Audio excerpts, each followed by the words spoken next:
السلام علیکم ورحمۃ اللہ وبرکاتہ۔ بسم اللہ الرحمن الرحیم۔ اللہ کے نام سے شروع جو بہت مہربان نہایت رحم والا ہے۔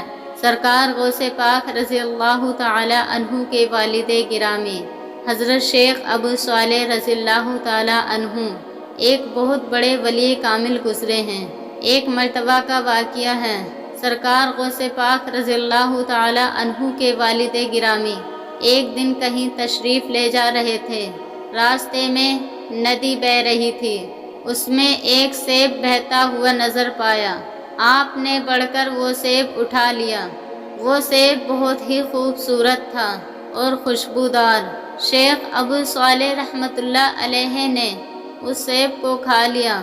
اس وقت آپ کو بہت تیز بھوک لگی تھی۔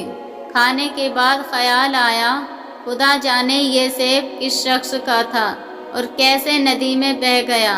آپ کو اس سیب کے مالک کی اجازت کے بغیر کھا لینا تقوی کے خلاف محسوس ہوا، اس لیے الٹے پاؤں واپس ہوئے تاکہ اس کے مالک کی تلاش کریں اور اسے سارا قصہ عرض کیا جائے اور اس غلطی کی اس سے معافی مانگی جائے۔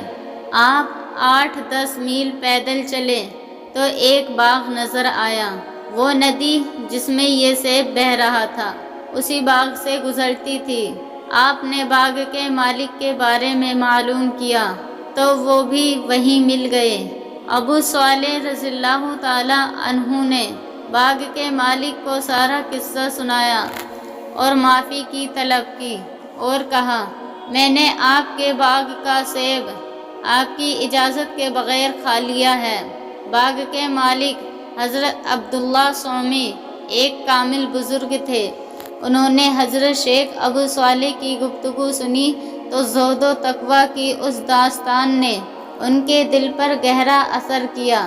انہوں نے ابو صالح کا شجرہ نسب پوچھا تو وہ حضرت علی رضی اللہ تعالی عنہ تک نور علی نور پایا۔ کچھ دیر سوچنے کے بعد باغ کے مالک نے شیخ ابو صالح سے فرمایا کہ میں تمہیں معاف تو کر دوں گا مگر میری ایک شرط ہے۔ حضرت ابو صالح نے پوچھا، وہ کون سی شرط ہے؟ تو سید عبداللہ صومی نے فرمایا کہ پہلے وعدہ کرو کہ میں اس شرط کو قبول کروں گا۔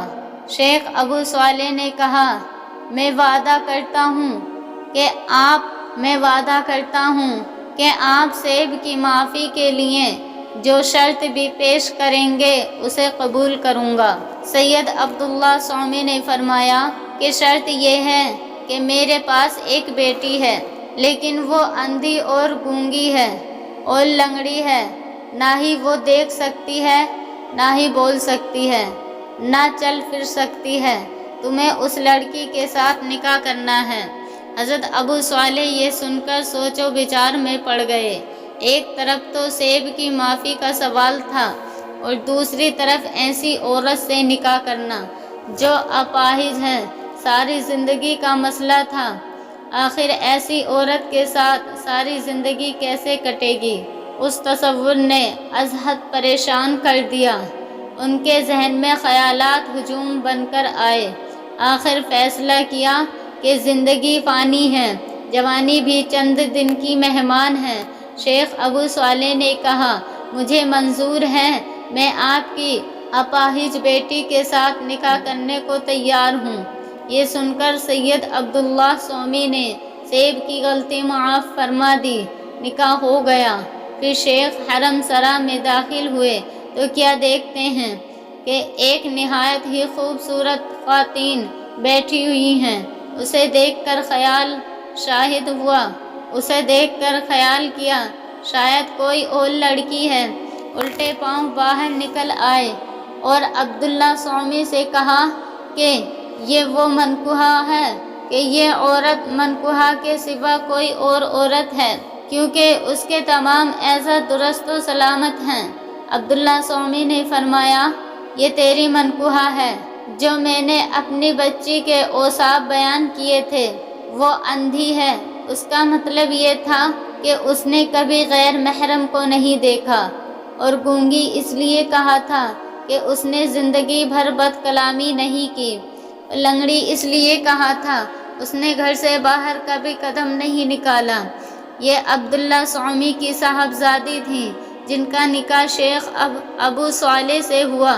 یہ وہی ام الخیر فاطمہ تھیں جو ولی کامل کی بیٹی اور ولی کامل کی بیوی بنی، اور پھر ان کے بطن پاک سے سرکار غوث پاک تولد ہوئے، اور اس مقدس ماں کو شہنشاہ بغداد کو گود میں لینے کا شرف حاصل ہوا۔ ناظرین، ایسے ہوتے ہیں اللہ کے ولی۔ نگاہ ولی میں وہ تاثیر دیکھی، بدلتی ہزاروں کی تقدیر دیکھی۔